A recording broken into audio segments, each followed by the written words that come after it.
Save the children. If there is one thing which will often scupper an attempt to escape our clutches, it is the existence of children. On the one hand, the existence of children created by you and our kind often results in you continuing to endure the relationship for the sake of the children rather than separate. On the other hand, even if you do decide that it's better to separate than stay with our kind, you are rarely able to truly escape because of the shared connection that exists owing to the children. Even though you wish to escape the roller coaster existence of being with our kind, as an empathic person, you behave fairly and recognize that the children should see their other parent, and thus you either make provision or allow for contact to continue between our kind and the children, which in turn means that there must inevitably remain some kind of contact between you and us.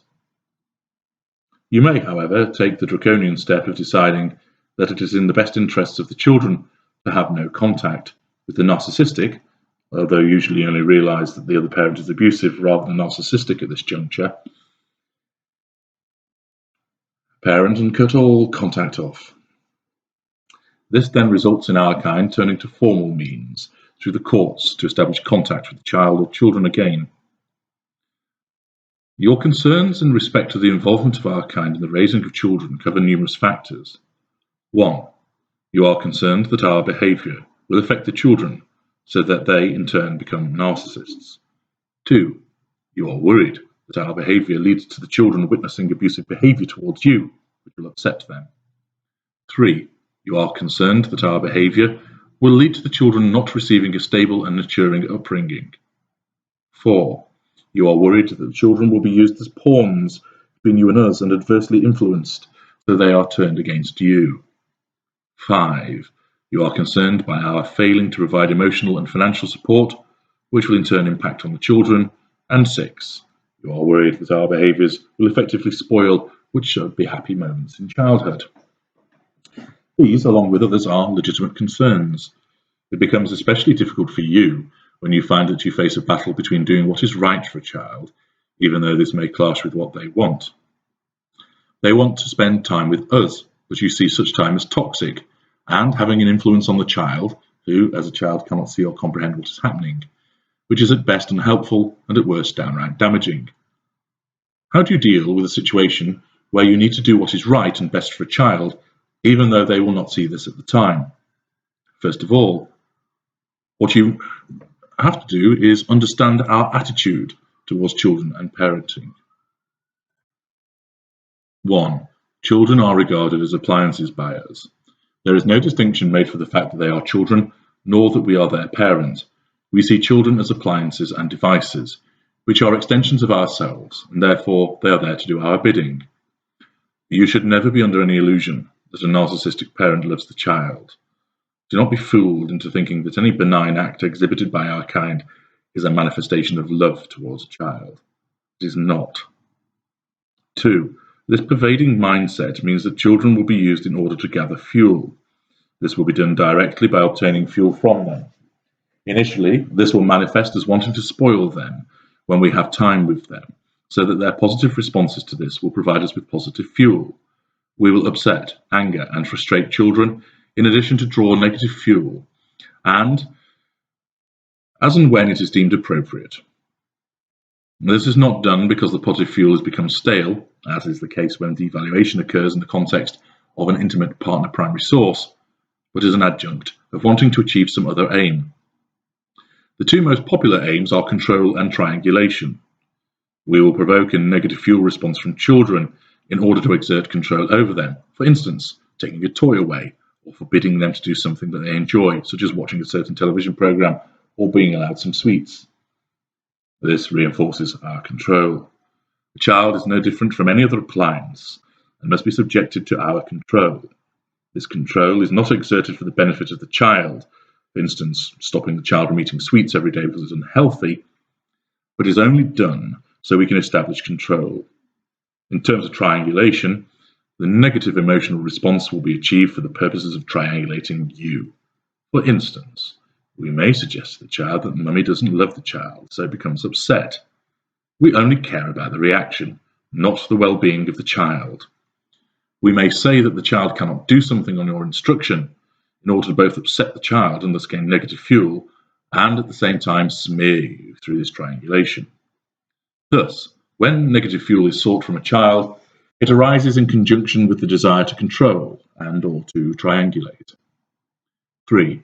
The traits and achievements of the child are up for grabs in the same way that we steal and acquire traits from adults in order to furnish our construct and make ourselves look even more appealing.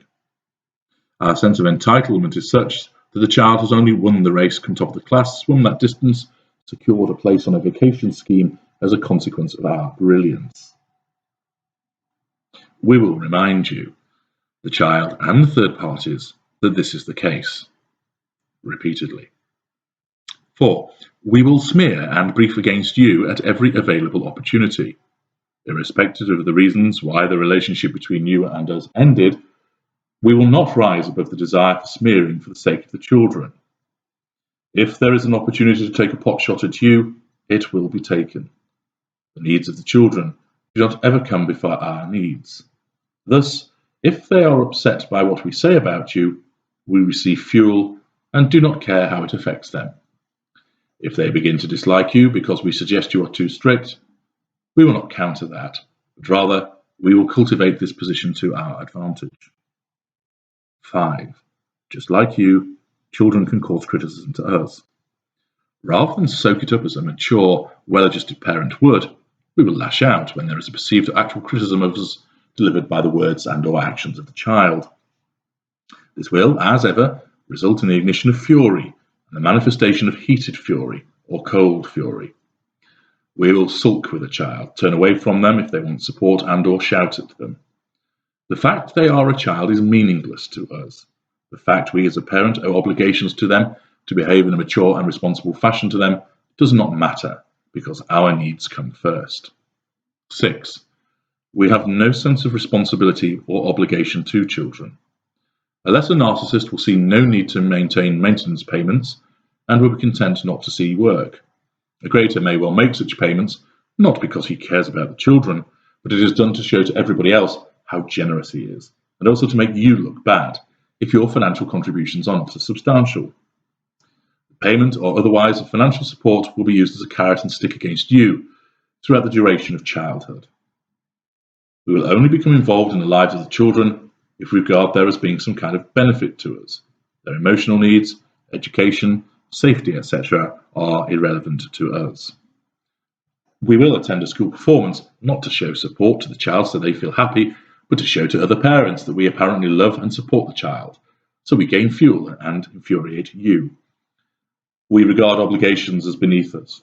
We have no sense of accountability. Our sense of entitlement means we can do as we please. Our lack of guilt or conscience means there is no mechanism causing us to adopt an alternative stance. Understand that children are pawns which will always be used to our advantage, whether it is to bind you to us during the golden period, to make us look good to others, to draw fuel, to exert control, to triangulate, to perpetuate abuse, and so forth. Our interactions with our children are governed by our needs. In the same way that our interactions with you as intimate partner, or our involvement with an inner circle friend, or our dealing with a stranger are all governed by our needs first, the same is applicable to children. Attempting to curtail our involvement with the children is seen as a criticism to us, irrespective of how morally and factually correct your action may be. That is irrelevant to us. We will use the court system for our purposes. We do not wish to spend time with our children for their sake, but instead it is for our sake. We may find it boring having them, but if we know the fact that they stay with us one night a week upsets and angers you, we will do it in order to draw this fuel from you, and therefore we will use the court system to fight. It is not a fight for the benefit of the children, it is a fight for the maintenance of our needs, fuel, control, triangulation, etc. Now that you understand our mindset with regard to our interactions with you and the children, how do you deal with us? 1. Minimize the interaction you have with us. Establish a system for messages to be sent by email or text. If this is deviated from by a telephone call, do not take the call, but allow voicemail to pick up the call, and then you can establish how best to respond thereafter. And you will not provide fuel by being tricked into answering a call. If possible, prevent any face-to-face contact between you and us concerning the children. We draw the most fuel from seeing your emotional reactions face-to-face. Remove this, where practical, and you are denying us fuel. For instance, utilize the assistance of other family members or friends for the handover of the children until such an age as when they can use transport or walk between venues safely. 2. Ensure all communications are to the point, businesslike, and contain no emotion. This again denies us fuel. Establish a 5-minute rule so that you never immediately respond to our communications, when you are more likely to do so in an emotional fashion as we try to provoke you. If 5 minutes is too long,